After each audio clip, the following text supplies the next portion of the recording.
Sejam todos muito bem-vindos, programa Controverso, e hoje trataremos do assunto Mulheres na Política. Para poder iniciar a nossa conversa, convidamos ela, que é vereadora eleita pela cidade de Goiânia, foi reconhecida e conduzida como presidente da Comissão de Constituição e Justiça da Câmara Municipal e reconduzida no ano passado. O nome disso é competência, Sabrina Garcês? Olá, é um prazer estar aqui, Giovanni. É competência, confiança dos colegas. Apesar da primeira vez que a gente assumiu a CCJ, assumimos diante de olhares desconfiados, tivemos uma grata satisfação na reeleição da mesa diretora, onde eu fui escolhido por unanimidade pelos pares. Quando foi a sua eleição, eu faço parte de um grupo político, você também faz parte dele, né? Um grupo político de jornalistas e lideranças, e eu me lembro que algumas pessoas que não te conheciam, eu acompanho a carreira da Sabrina há muitos anos, né? Líder estudantil, mulher com participação ativa na política goiana, goianiense e goiana, já há bastante tempo, apesar da pouquíssima idade. E eu disse naquela época, não sei se você vai se lembrar ou vocês vão se assustar, essa menina é muito preparada. Sabrina, você tem trazido à tona várias discussões sobre gestão administrativa de Goiânia. Exatamente. E a última agora é a discussão a respeito sobre o acautelamento que a prefeitura fez de imóveis no centro de Goiânia, a ideia de preservar patrimônio e conduzir uma política de gestão. Só que você está se opondo um pouco a isso e abriu, acho que hoje ainda teve uma sessão, não é isso? Ontem, aliás, dia 13 de fevereiro, teve uma audiência pública a esse respeito. Está faltando o prefeito conversar com a população ou faltando conversar com os vereadores? Os dois. A Prefeitura de Goiânia ela tem uma conduta de inviabilizar o diálogo, tanto com a população quanto com a própria Câmara de Vereadores. Tanto é que o prefeito teve vários problemas dentro da Câmara Municipal justamente pela falta de diálogo. Em relação a esse acautelamento, é mais uma vez a grande reclamação da população em relação à forma com que esse acautelamento foi feito. Giovanni, 640 imóveis foram acautelados de maneira preventiva. Existe na prefeitura hoje apenas 2 arquitetas para poder fazer análise desses processos.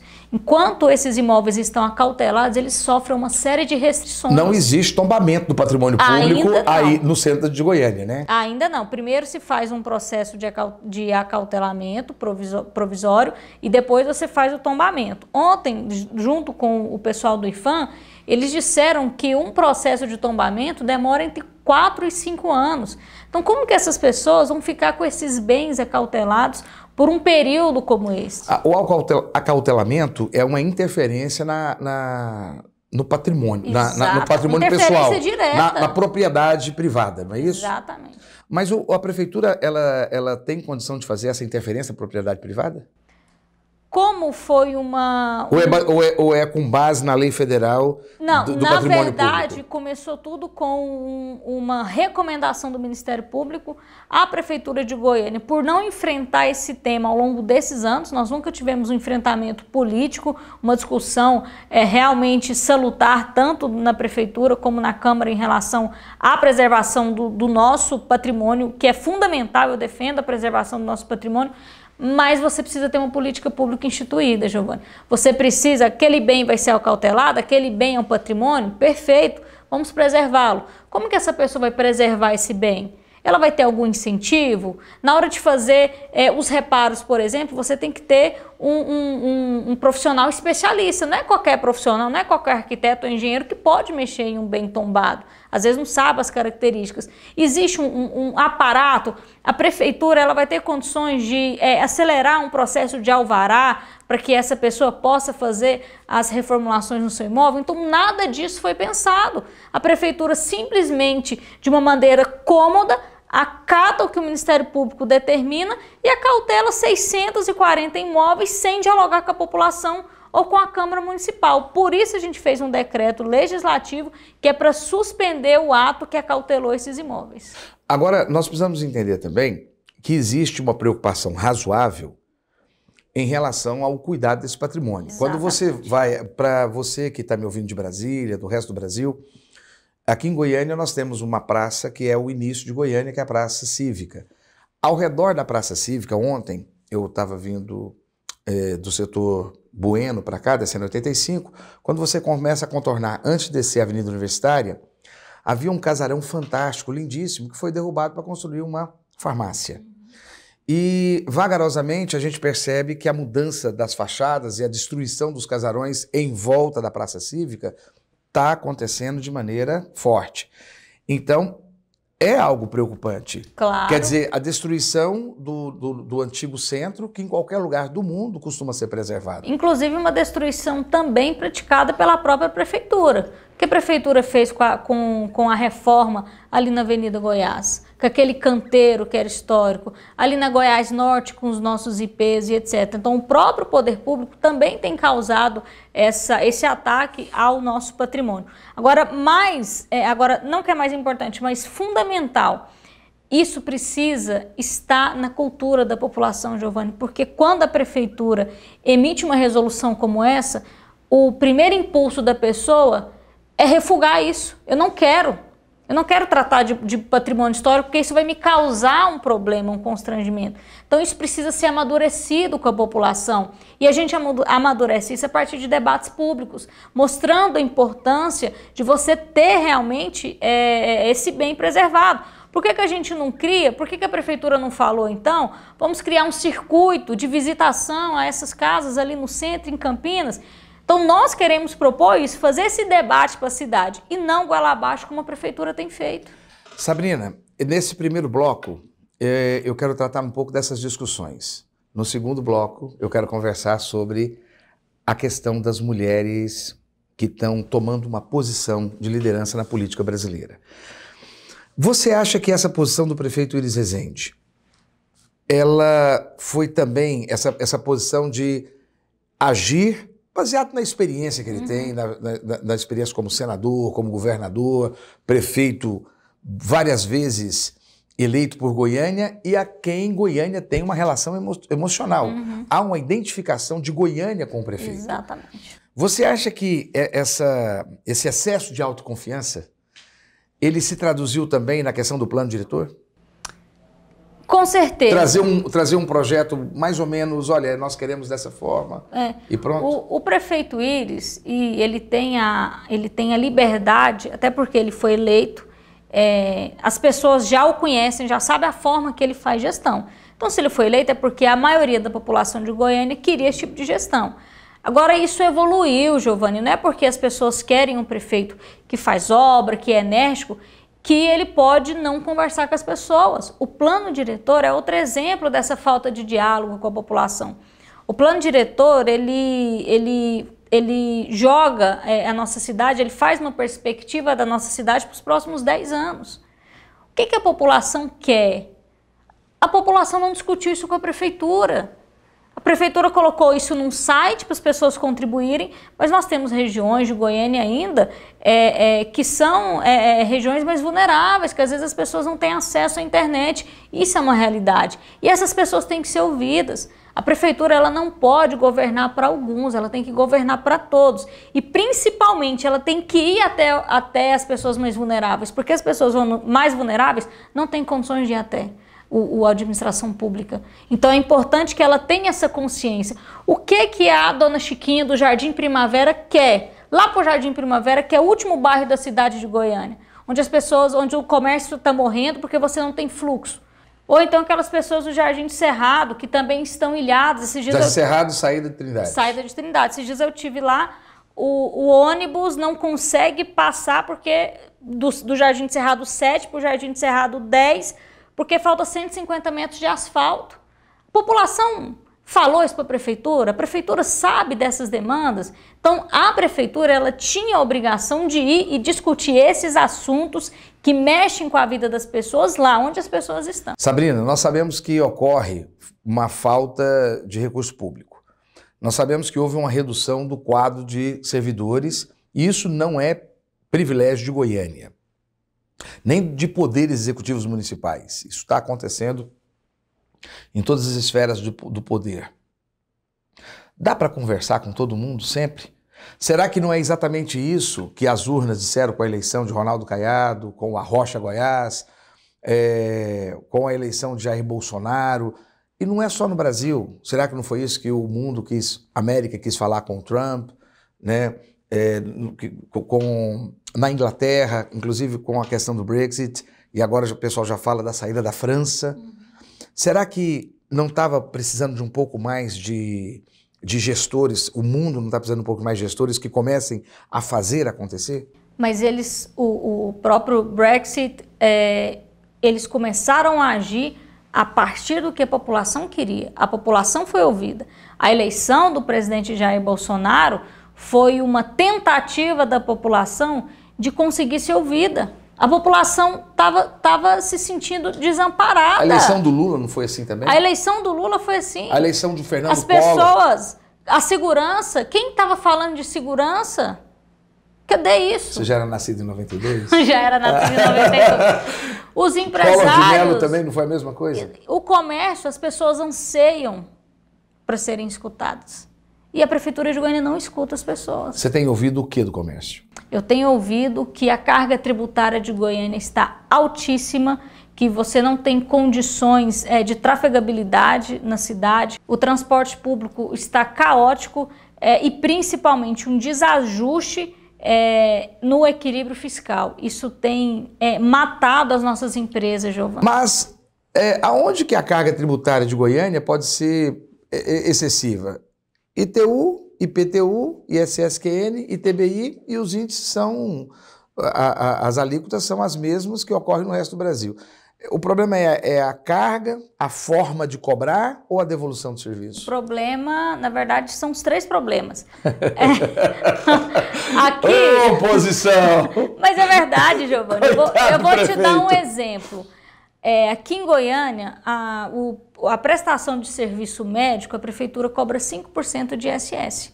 Se você for nas cidades que fazem fronteira com Goiânia ou conurbadas, como Aparecida, isso já caiu pela metade. A prestação de serviço educacional também. Então você tem um desarranjo. Agora, não é só diminuir a alíquota, mas ok, escola, você vai ter uma alíquota de 5%. Mas nós vamos conseguir dar infraestrutura para o asfalto passar ali na sua rua, a sua professora ela vai conseguir chegar lá na escola com transporte coletivo de qualidade, então você também não tem a prestação de serviço público. E aí o que é mais grave na cidade de Goiânia? A forma com que a prefeitura tem cobrado.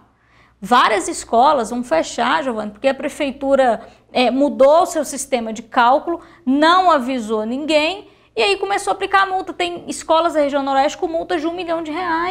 Isso é impagável. A Secretaria de Finanças ela fez uma ação levando a polícia para conversar com o diretor de escola. Que é isso, Giovanni?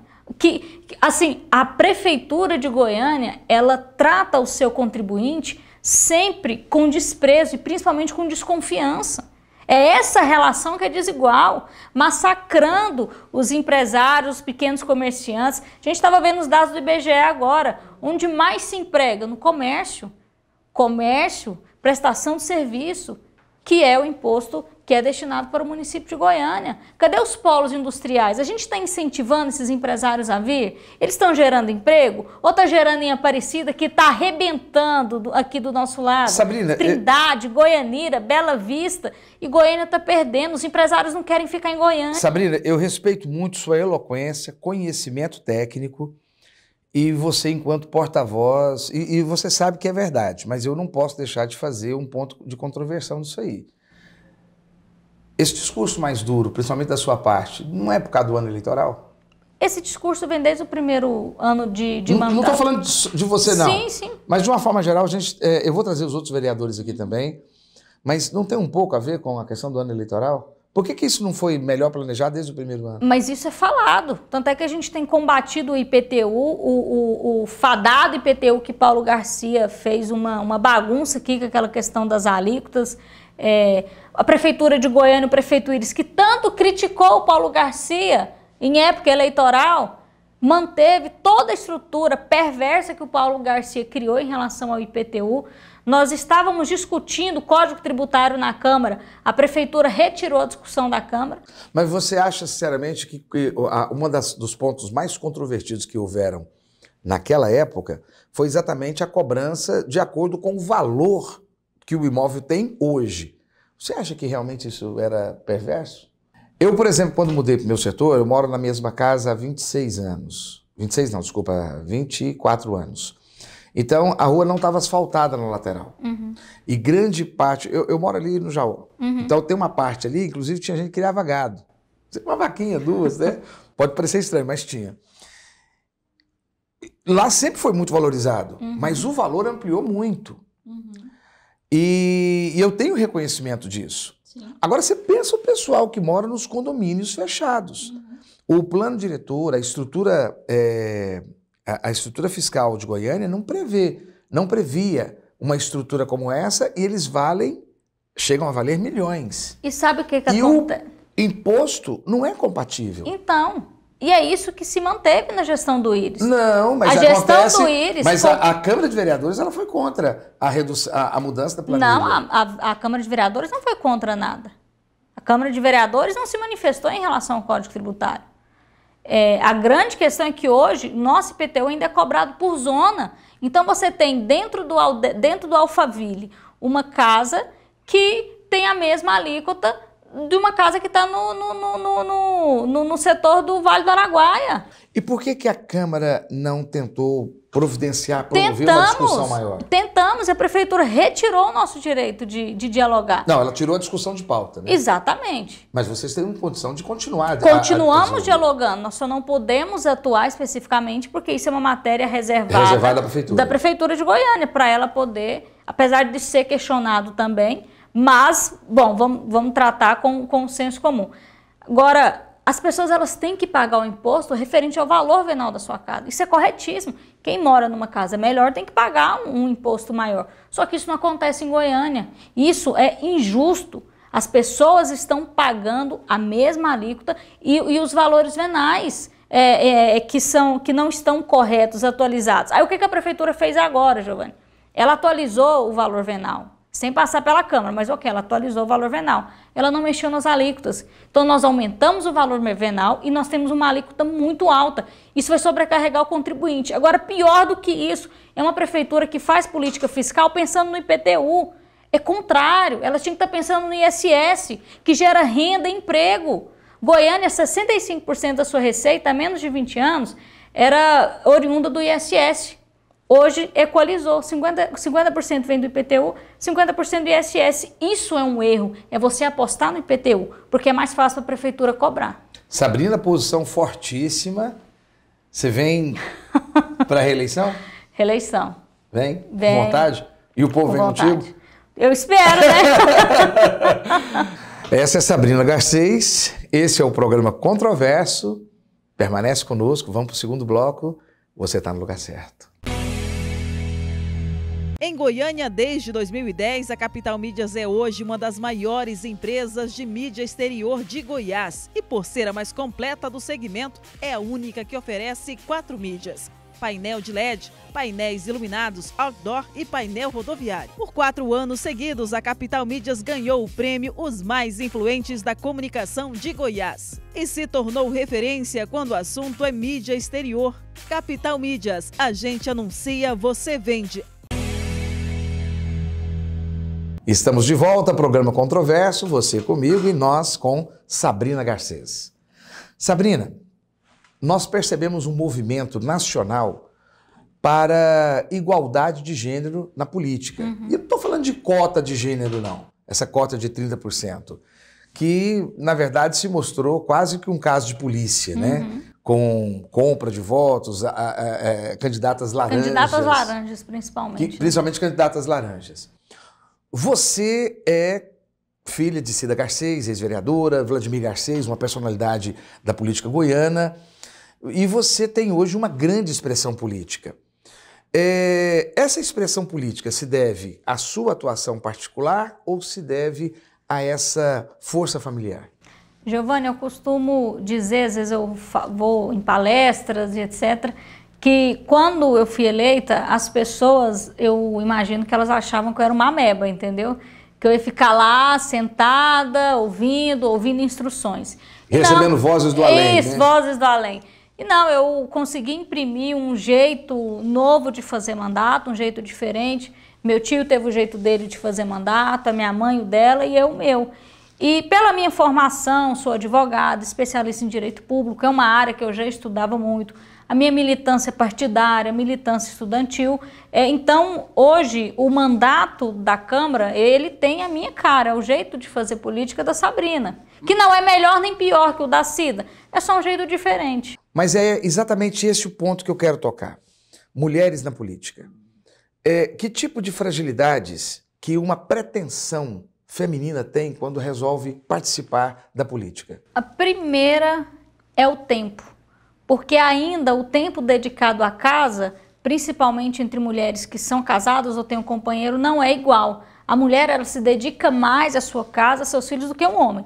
Então, eu acho que o primeiro limitador da mulher é o seu tempo de realmente poder se dedicar às discussões partidárias, que geralmente acontecem à noite ou de manhã, e aí essa mulher ela tem que estar em casa, cuidando do filho, do marido, porque não há uma repartição igualitária que deveria existir dentro dos afazeres domésticos, por exemplo. Nós temos 60% dos lares brasileiros chefiados por mulheres. Então, essa mulher não consegue buscar uma representatividade? O segundo ponto é esse. Hoje, a maioria dos lares, 60%, 40% acho que dos lares, 40% dos lares são chefiados por mulheres. Essas mulheres, elas têm que trabalhar para sustentar o filho, às vezes elas cuidam da mãe, e aí isso impede também ela de poder se dedicar a debates, outros debates políticos. A sua presença física mesmo, não que ela não tenha capacidade, mas é a sua presença física de estar lá, de estar articulando, de conhecer, de visitar, de fazer reuniões de chapa, por exemplo, que é o momento que a gente vive hoje. O segundo é infraestrutura e financiamento.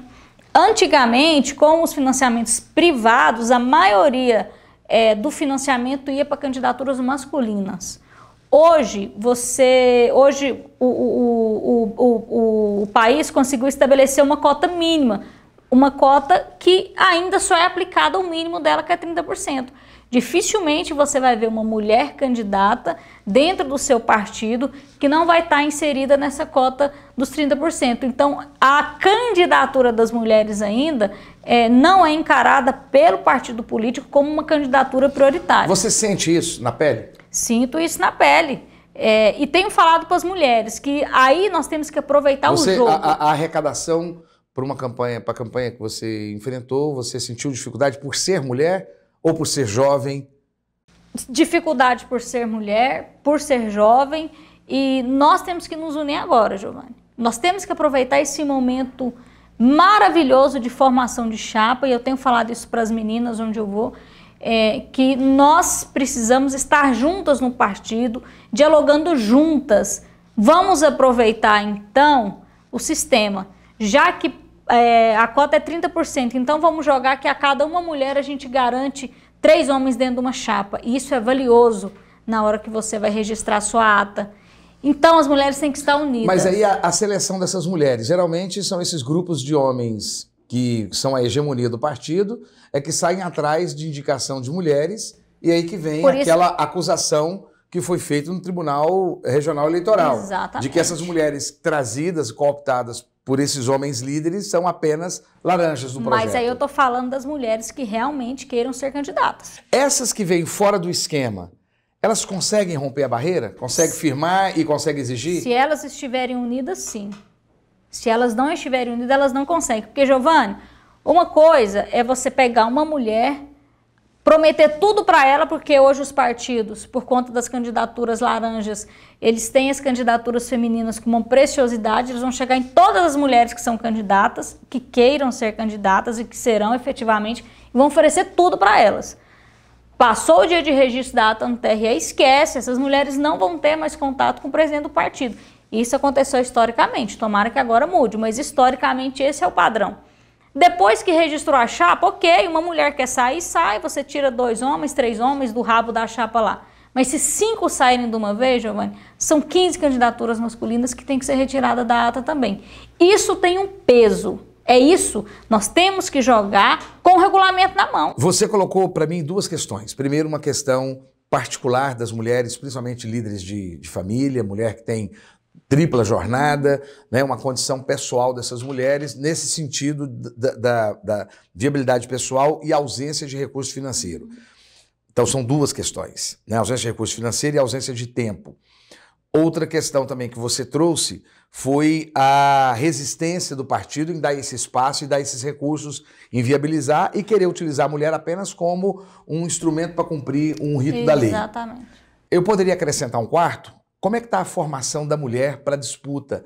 Principalmente, não só a formação de cultura, mas a formação de cultura política e saber como que é as regras do jogo e como é que se brinca esse jogo. A gente tem percebido um aumento da iniciativa de organizações públicas, enfim, que têm tratado na formação dessas mulheres. Isso é fundamental, porque ninguém explica isso pra gente quando a gente vai ser candidata.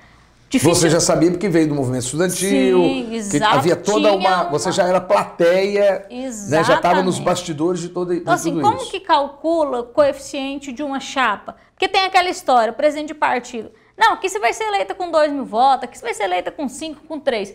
Não, mas como que faz isso? Faz! E a mulher tem a mulher acredita no parceiro. Ela tem uma suspeita tal, mas ela, uma vez que a pessoa é parceira dela, ela acredita mais. Nós somos mais dedicadas e nós estudamos mais.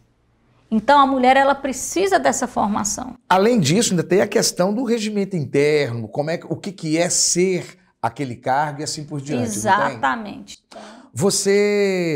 Você teve um projeto, dezembro de 2019, o Protagonize Só para Elas. O que é que você imaginou fazer? O que você imaginou alcançar? Conseguiu alcançar? Exatamente isso. Nós conseguimos, 50 mulheres fizeram inscrições, presentes 25, porque o filho passou mal, a mãe ficou doente.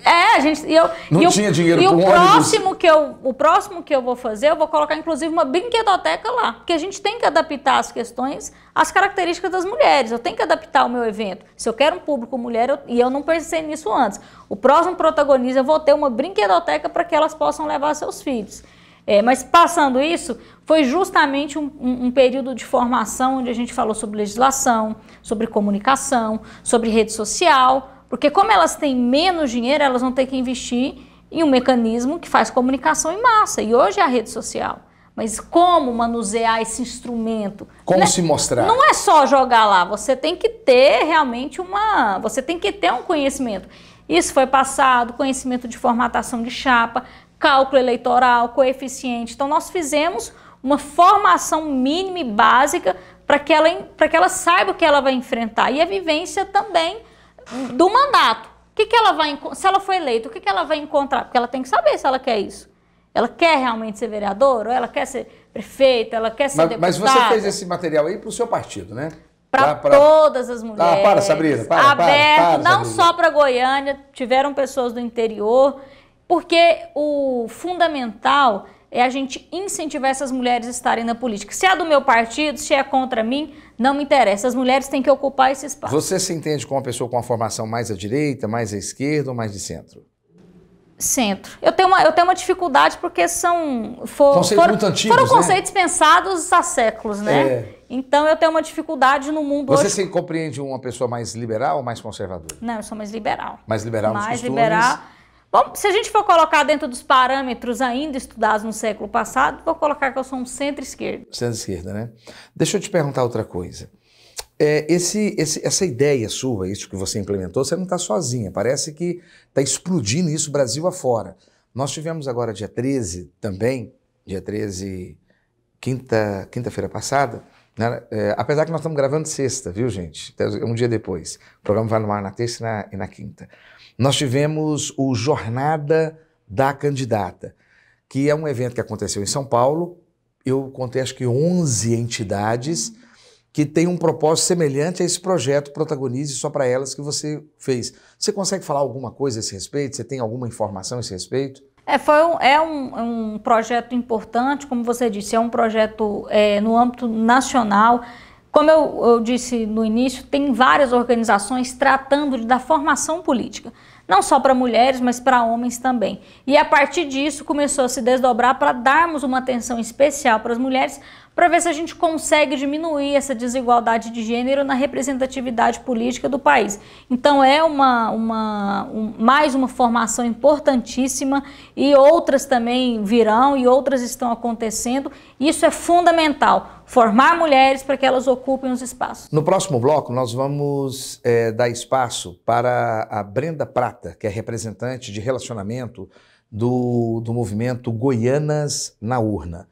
Você conhece o movimento? Você sabe nos explicar um pouco esse movimento? Conheço, tive com as meninas logo no início, no embrião desse projeto, depois elas tocaram brilhantemente. Elas me ajudaram no Protagonize Só Pra Elas, eu ajudo elas também. Fiz uma fala na última formação que elas tiveram. E é aquela história que parece piega, Giovanni, mas é verdade. Uma pega na mão da outra. E juntas nós vamos conseguir crescer e ocupar os espaços. Olha, o programa Controverso, nós fizemos uma reunião com a parte jornalística e com a produção do programa, e nós tomamos uma decisão para o final do mês de fevereiro e todo mês de março, nós vamos dar um apoio absoluto para esse movimento, Goianas nas Urnas, e outro movimento qualquer de qualificação da mulher. Eu venho de família de mulheres muito fortes, mulheres que são líderes de casa, apesar que, graças a Deus, eu tive o privilégio de ter homens muito presentes. Meu pai é muito presente, a minha família são de homens muito presentes, mas de mulheres muito fortes. E acredito muito na contribuição da mulher, no olhar feminino, na mentalidade, na forma de mundo que a mulher consegue contribuir, e sinto falta dessa percepção na sociedade, para uma sociedade mais íntegra, uma sociedade mais ética, uma sociedade mais técnica. E fico aqui, Sabrina, queria que você estendesse às colegas lá do Parlamento Municipal, minhas câmeras abertas, as assessorias de imprensa podem entrar em contato conosco. Ótimo. Nós vamos trazer todas as mulheres, não só da Câmara Municipal de Goiânia, eu quero ver se eu apresento também para as da região metropolitana. E um grande prazer receber você aqui, viu? Eu que agradeço, Giovanni, é o que você falou. Às vezes as pessoas me perguntam por que as mulheres têm que estar na política? Porque elas têm que ter esse lugar de fala. É uma mulher que sabe qual que é o perigo de estar num ponto de ônibus sem luz, porque ela provavelmente está numa questão vulnerável. Essa mulher que sabe o que é não conseguir uma vaga de creche para sua filha. Essa mulher sabe o que é não conseguir fazer um pré-natal. Então nós temos problemas, dores e vivência da cidade diferente dos homens. E nós precisamos ter essa equidade na representação para que todas as políticas públicas que representem mais os homens ou mais as mulheres ou aquelas que têm uma representação global sejam inseridas. Muito obrigado. Essa foi Sabrina Garcês. Nós estamos no Controverso e você está no lugar certo. Fique conosco. Vamos para o terceiro bloco, Goianas na Urna. Em Goiânia, desde 2010, a Capital Mídias é hoje uma das maiores empresas de mídia exterior de Goiás. E por ser a mais completa do segmento, é a única que oferece 4 mídias: painel de LED, painéis iluminados, outdoor e painel rodoviário. Por 4 anos seguidos, a Capital Mídias ganhou o prêmio Os Mais Influentes da Comunicação de Goiás e se tornou referência quando o assunto é mídia exterior. Capital Mídias, a gente anuncia, você vende. De volta ao programa Controverso, continuamos com o tema Mulher na Política. E agora vamos conversar com a representante do grupo Goianas na Urna. Como é que vai? Tudo bom? Tudo bem com você, Giovanni. Brenda Prata, seja muito bem-vinda aqui conosco. Brenda, nós estivemos agora conversando com a nossa parlamentar sobre a realidade da mulher na política, né? Não só a trajetória que essa mulher tem, até ela conseguir viabilizar a sua campanha, depois os desafios no ambiente, e parece-me que foi pensando em algo assim que surgiu o projeto de vocês. Que projeto é esse, Goianas na Urna? Primeiro, muito bem-vinda, viu? Muito obrigada, é um prazer estar aqui falando sobre esse projeto. O Goianas na Urna, ele surgiu de uma inquietude de mulheres que passaram por experiências e, enfim, viveram isso na pele, de situações em locais de poder onde a mulher não era ouvida ou era diminuída e não era reconhecida pelas suas competências. Então, através dessa inquietude dessas mulheres, nós nos reunimos e pensamos na criação de um projeto que pudesse auxiliar as mulheres a chegar aos locais de poder. Né? Hoje, em Goiás, a gente nunca teve uma mulher prefeita. Na Câmara Municipal, nós temos apenas 5 mulheres vereadoras das 35 cadeiras disponíveis. Na Alego, a gente tem 41 cadeiras e só 2 delas são ocupadas por mulheres. Então, percebendo esse buraco, né, entre os homens e mulheres ocupando locais de poder, surge o projeto Goianas na Urna, que tem como objetivo capacitar mulheres para que elas se tornem lideranças políticas aqui em Goiás. Essa situação dessa participação mínima da mulher, ela é uma coisa do Centro-Oeste, é uma coisa de um estado com as nossas particularidades ou é uma questão nacional? É uma questão nacional, apesar de Goiás ter algumas particularidades, né? Como, por exemplo, Goiás é o estado hoje no Brasil que mais mata mulheres negras. Então, existem algumas particularidades em Goiás, mas é uma realidade nacional e existem até movimentos, né, em diversos locais do país que estão surgindo para resolver esse problema. Né? Então, a gente tem o Vote Nelas, que é uma iniciativa que a Tabata Amaral tem trago. A gente tem o Elas no Poder, que é um movimento de Brasília, que também trabalha com a mesma proposta que a nossa. Fizeram a campanha da Marina Silva, né? Isso, as representantes do Vote Nelas, elas são cientistas políticas, super bem capacitadas também, que também trabalham na campanha de diversas... É um discurso feminista? É um discurso feminista, porque o feminismo, ele se trata de igualdade de gênero, né? Então, muitas vezes a gente acredita que feminismo, é uma supremacia das mulheres sobre os homens. Não, tudo que o feminismo busca é que a gente tenha as mesmas oportunidades. Então, isso não está acontecendo na política. E é isso que a gente tem Nada para buscado. dar medo aos homens. O machismo não precisa ficar com medo. Ou os homens não precisam ficar com medo e o machismo sim. Não, porque o machismo ele é uma estrutura que afeta também os homens, né? Então, quando a gente tem igualdade enfim, de gênero, e já foi uma pesquisa que eu tenho conhecimento sobre, ela já falou que grupos homogêneos, eles tendem a ser menos produtivos, em empresas ou, enfim, em qualquer equipe. Então, quando a gente tem maior diversidade de pessoas, seja de gênero, de raça, de ideologia, esse grupo ele tende a atender mais setores da sociedade, porque a gente tem pessoas com diferentes backgrounds, diferentes experiências que conseguem atender melhor. Brenda, tem um amigo meu que trabalhava comigo na Caixa Econômica, ele é um cineasta, Jorge Castilho.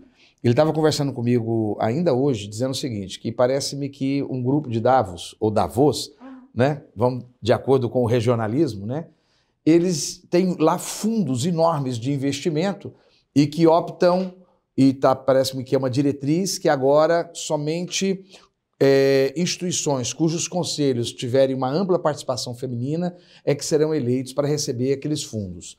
Você acha realmente que é uma questão da participação da mulher na questão diretiva, é um ponto importante na produtividade que é tão exigida hoje, nesse século XXI? Sim, com certeza. Existe até uma pesquisa do Fórum Econômico Mundial que afirma que as mulheres elas só vão ter igualdade salarial com os homens daqui 200 anos. O que é isso? Então, Minha assim... filha então vai ficar desanimada demais. Pois então, a gente precisa fazer algo quanto a isso, né? Será que a gente vai continuar com as estruturas da sociedade da forma que a gente está? E é por isso que é tão importante que mulheres ocupem espaços de decisão, de pautar políticas públicas, de conversar, debater sobre isso. Mulheres fazendo políticas públicas para mulheres. Brenda, mas quando a gente parte para as campanhas políticas, no ambiente político, seja no legislativo, seja no executivo, que são cargos eletivos, o judiciário é por concurso, ou por alguma outra forma de seleção, nós temos uma ampla camada de mulheres trabalhando ali em volta. Isso não seria o suficiente? Não, Não é o suficiente, porque a gente precisa que elas estejam ocupando os locais de poder. Um exemplo claro sobre isso é, por exemplo, a deputada Adriana Arcorsi. Ela ficou grávida, né? E ela não teve direito à licença maternidade, porque isso não estava no regimento. Então, ela propôs um projeto de lei para que existisse a possibilidade da licença maternidade e ele não foi aprovado. Então, assim, são questões que são, às vezes, invisíveis aos homens que estão lá no poder. Questões que muitas vezes eles não conseguem enxergar. E a gente precisa que mulheres realmente estejam nesses locais para perceber. Questão de creche, transporte público para mulheres à noite. Muitas vezes as pessoas que estão lá, elas podem até levantar essas bandeiras, mas elas não vivenciam isso na pele. Então elas não têm conhecimento sobre o que uma mulher vive. Elas que você fala, as pessoas que ocupam os cargos são homens. Que ocupam o poder hoje, são majoritariamente homens. E tem também aquela mulher que ocupa o poder e tem um raciocínio masculino? Sim. Na verdade, nós mulheres, nós fomos ensinadas a acreditar que você ser a única mulher num local de poder, um espaço, eu sou a única CEO, eu sou a primeira CEO dessa empresa, eu sou a única mulher na Câmara, é uma posição de prestígio. E assim, não é. Esse caso da Adriana, ele ilustra muito bem isso. A gente tem muito mais destaque quando temos muitas de nós lá. Então, se tivessem mais mulheres tomando essa decisão e apoiando ela, a gente teria conseguido passar esse projeto de lei. E outras mulheres não iam sofrer mais com essa situação. A participação dessa mulher na política, você consegue ver duas fontes que atrapalham a mulher a desenvolver um trabalho relevante na política? Claro. A gente tem o machismo, né, que é um impeditivo, enfim, histórico. Muitas vezes as mulheres elas até conseguem se candidatar, mas dentro do partido elas não conseguem ter tanto espaço, elas não conseguem ser reconhecidas pela sociedade como pessoas capazes. Muitas vezes se diminui a mulher, né, falando sobre a roupa que ela usa, se ela é brava, que ela é histérica, que ela é louca. Então isso tudo são jeitos de diminuir a capacidade política desse ser. Deixa eu te perguntar, machismo ou patriarcado? Ou eles são a mesma coisa?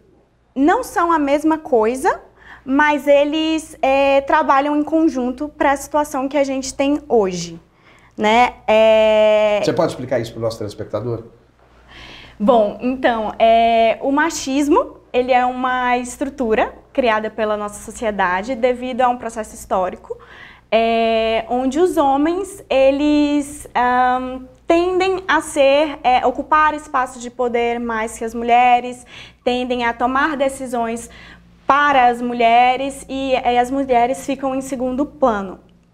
O patriarcado, ele vem de um machismo, ele também é essa construção social, onde o homem ele é colocado como a principal figura da sociedade e não a mulher, né? Ele é o provedor, ele é o dono do lar, ele é aquela pessoa que provém, que sustenta o ambiente familiar. Ele é a antiga figura do pater família, né? Exato, da macho romana, alfa. Macho alfa. E isso, você acha que isso está se perdendo hoje? Essa geração de homens que estão vindo agora, você acha que eles estão mais abertos, mais propensos a dar essa participação para a mulher? Eu acredito que sim, o debate ele tem aumentado bastante. Usei até um termo machista, né? Dar para a mulher, né? Como se fosse algo que vem do homem, né? Na verdade, na estrutura que a gente está hoje, para as mulheres ocuparem o poder, os homens teriam que dar um passo atrás para que a gente consiga. Então, a gente precisa dos homens nesse movimento. E eles precisam entender o quanto isso é válido para a sociedade. Então, vocês entendem que isso não é um benefício para a mulher, isso é um benefício para a sociedade. Para a sociedade. Por quê? Porque, em sua maioria, desses homens, eles estão sendo criados por mulheres. Né? Mulheres que muitas vezes são mães solteiras, que muitas vezes têm que trabalhar e cuidar dessas crianças. Mulheres que estão cansadas, porque elas têm uma jornada tripla. Elas são mulheres que trabalham, que estudam, que têm que cuidar da casa. E esse tempo, ele parece que ele não é contabilizado. O homem, ele tende, né, a chegar em casa e o almoço está pronto, o jantar está pronto, a casa está organizada. Claro que isso não é uma generalização, existem homens que têm uma divisão de tarefas com as suas parceiras super igualitária, mas até a questão da criança, né, do filho, sempre perguntam para a mulher, para a esposa, onde está o seu filho, com quem você deixou o seu filho? E assim, deixou sempre com o pai. Uma culpa em cima da mulher. Exato, é como se ela tivesse que sempre estar cuidando da criança, quando na verdade os pais são dois. E essa experiência que a mulher carrega da sociedade, você então acredita que ela vai conseguir trazer uma contribuição baseada nessa experiência humana? De que forma? Bom, a sociedade... Qual a diferença desse olhar feminino para o exercício de poder? A diferença do olhar feminino para o exercício de poder, ela estando ocupando locais de poder, bom, é que a gente consegue trazer melhorias para um grupo que é a maioria da sociedade, né? Então, quando a maior parte da sociedade estiver sendo atendida em seus problemas específicos, a gente consegue ter uma sociedade melhor, né?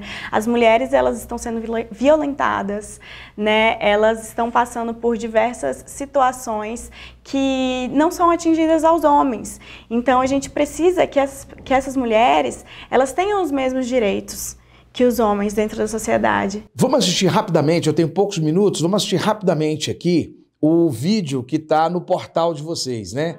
O portal é esse que está em algum lugar aqui da nossa tela, tem aqui a especificação do portal para que você, telespectador, você, internauta, possa acompanhar esse projeto Goianas na Urna.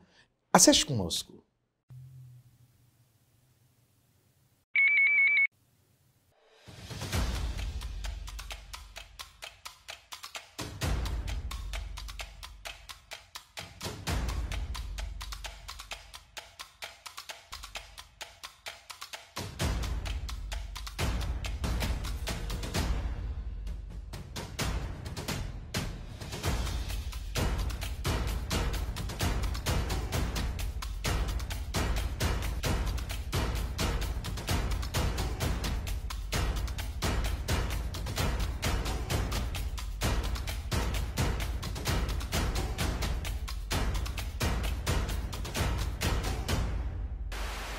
Sou uma das selecionadas do Goianas na Urna. E vou fazer parte da mudança política que Goiás merece. Obrigada por acreditar nesse projeto. Vou fazer parte da mudança na política que nosso estado, Goiás, merece. Obrigada por acreditar nesse projeto. Eu sou uma mulher preta e quilombola. Eu sou uma das selecionadas do projeto Goianas na Urna. E vou fazer parte da mudança que a política merece em Goiás. Obrigada por acreditar neste projeto. Obrigada por acreditar nesse projeto. Goianas na Urna promove a mudança que a gente precisa. Nós precisamos de mulheres que nos representem e essa mulher pode ser você que está me assistindo. E está sendo um espaço incrível de formação, de aprendizado, de oportunidade de conhecer pessoas novas, principalmente mulheres incríveis com as quais eu tenho podido compartilhar diversos momentos. Obrigada por nos apoiar, por nos incentivar. Temos sido formadas, forjadas, educadas e, sobretudo, capacitadas para fazer uma política melhor para o nosso estado. Eu tenho certeza que nós vamos impactar muito positivamente o nosso município e futuramente o nosso estado de Goiás, tão carente em representatividade feminina. Brenda, excelente! Essas são as suas garotas? Isso, essas são as mulheres que nós selecionamos 21 mulheres. O relacionamento do grupo com elas é seu, né? Exato, eu sou responsável pela parte de relacionamento, então eu escuto todas as mulheres, trago todas as demandas delas e a gente vai fazendo com o grupo diretor do Goianas na Urna. Isso, para elas. Às vezes você tem que motivar também, tem gente que pensa em desistir, é muito difícil, Sim, né? é muito difícil. Muita jornada de trabalho, muita dificuldade, muita gente dizendo Exato, não. muitos obstáculos para uma mulher conseguir atingir uma posição de prestígio. Então, muitas delas se sentem desengajadas e a gente precisa estar sempre engajando e trazendo motivação, lembrando a elas por que elas estão querendo fazer isso. Brenda, durante todo o mês de março, o programa Controverso vai estar dedicando uma participação especial para Goianas na Urna.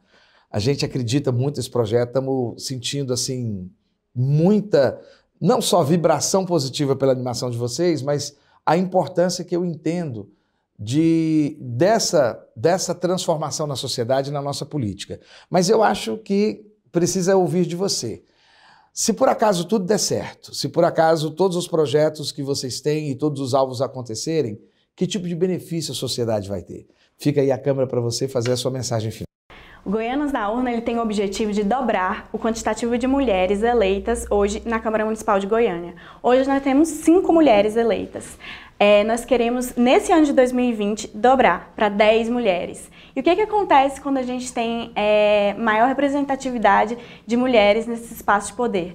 Nós somos a maioria da população. Então, quando a gente tem maior equidade de gênero e políticas públicas sendo pautadas para esse público, nós conseguimos ter uma sociedade muito melhor, mais igualitária e com maior oportunidade para todos.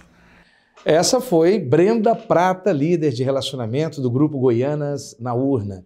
Brenda, excelente. Eu quero dizer para você que o programa Controverso está abraçado com esse projeto. É um projeto que eu entendo que é necessário da sociedade.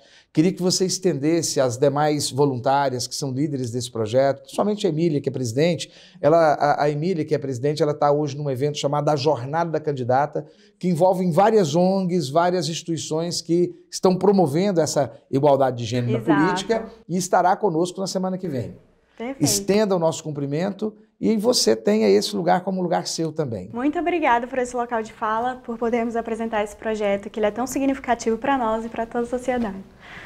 Chegamos ao final de mais um programa Controverso e eu gostaria muito de agradecer a você, internauta, que tem nos acompanhado hoje e sempre, também a você, o nosso telespectador da TV Promessas, e a você, meu telespectador da Fonte TV Canal 5, quero agradecer aonde quer que você esteja, em todo o estado de Goiás, em Brasília. E nós estaremos no ar às terças-feiras, das 21 às 22 horas e às quintas-feiras, das 20 às 21 horas. E nesse novo horário, nós vamos discutir, nessa última semana, na semana do Carnaval, do mês de fevereiro, e durante todo o mês de março, mês da mulher, algo que eu entendo ser muito importante para todos nós, que é a igualdade de gênero na política, é a mulher ocupando um espaço de poder. E eu queria muito convidar você, internauta, você telespectador, que venha conosco. Durante todo esse ano, nós abordaremos junto com os movimentos em prol da participação da mulher na política, e eu creio que isso é de interesse de todos nós. Você está no programa Controverso, você está no lugar certo.